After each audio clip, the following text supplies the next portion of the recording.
Komsel yang dikehendaki. Di sini kami akan mempresentasikan hasil diskusi kami. Pertama-tama, perkenalkan, nama saya Yudhini Tiara, saya sebagai moderator. Perkenalkan, nama saya Monika sebagai pembaca materi pertama. Perkenalkan, nama saya Lila Andira sebagai pembaca materi kedua. Perkenalkan, nama saya Revalina Bulukasoid, saya sebagai pembaca materi ketiga. Perkenalkan, nama saya Fitri Rahayu, saya sebagai pembaca materi keempat. Perkenalkan, nama saya Kania Miliana, saya sebagai pembaca materi kelima. Baiklah, materi pertama akan dibacakan oleh teman kami Agnes Monika. Perubahan yang dikehendaki. Perubahan yang dikehendaki adalah perubahan hal terjadi direncanakan terlebih dahulu oleh pihak yang menghendaki perubahan dalam masyarakat. Bisa dari seseorang maupun institusi, swasta maupun pemerintah.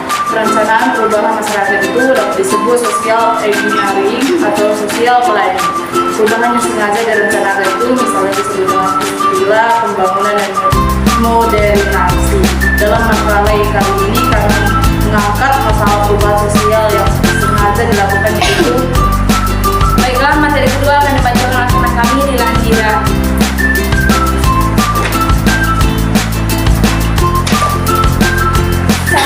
Razia anak jalanan dan pengamen oleh Satpol PP di kawasan Taman Edok, Sumedang.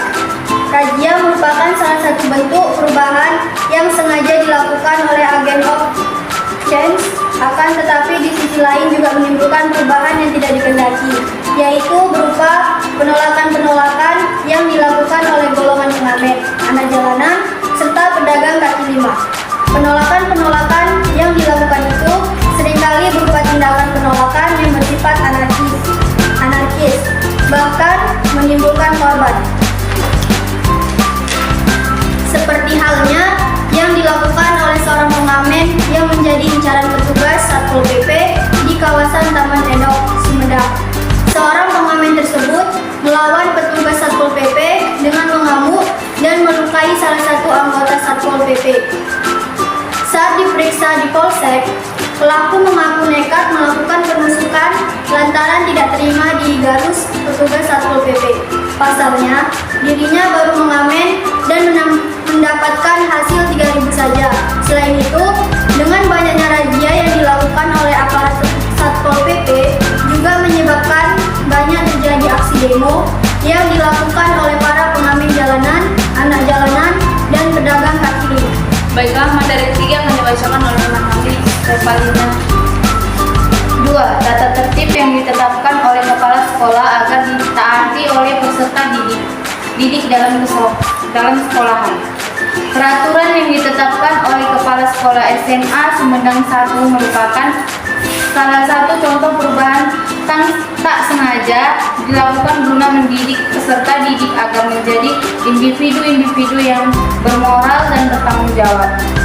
Akan tetapi, dikarenakan peraturan yang ditetapkan oleh pihak sekolah dianggap terlalu ketat dan mengekang para siswanya, sehingga banyak pula para siswa yang melanggar tata tertib tersebut, terutama dalam hal tata tertib yang tidak memperbolehkan peserta didik untuk membawa HP pada waktu sekolah. Dengan adanya peraturan yang sudah ditetapkan tersebut akan membuat semua siswa mentaatinya. Akan tetapi, sekitar 70% dari semua siswa yang menuntut ilmu di SMA Negeri Sumedang 1 membawa HP secara diam-diam ke sekolah. Sehingga pada saat terjadi pemeriksaan HP secara mendadak oleh guru BK, para siswa bingung untuk menyembunyikan HP-nya masing-masing. Bahkan banyak juga dari mereka yang HP-nya menjadi korban pemeriksaan HP dan harus disita oleh guru BK. HP yang disita guru BK tadi tidak boleh diambil kecuali yang mengambil adalah orang tua dari siswa yang membawa HP tersebut. Baiklah, materi keempat akan dibacakan oleh teman kami Putri Rahayu.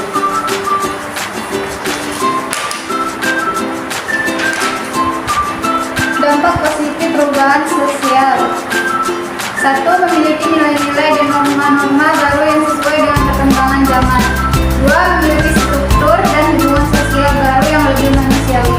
3. Memiliki peranata sosial baru yang lebih memungkinkan mereka memenuhi berbagai kebutuhan hidup sesuai dengan tuntutan perkembangan zaman. 4. Menikmati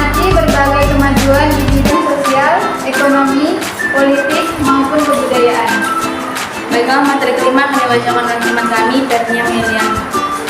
Dampak negatif perubahan sosial. Yang pertama, adanya disorientasi nilai-nilai dan norma-norma. Kedua, munculnya konflik baik itu vertikal maupun horizontal. Ketiga, tidak berfungsinya secara normal tatanan sosial yang ada. Keempat, terjadinya berbagai kerusakan lingkungan. Kelima, munculnya krisis multidimensi atau sosial, ekonomi, politik, budaya, dan keamanan yang berakibatkan pada terjadinya proses kemiskinan dan memudahnya legitimasi pemimpin masyarakat politik. Baiklah, sekian materi dari kami pamit undur diri. Selamat pagi semuanya.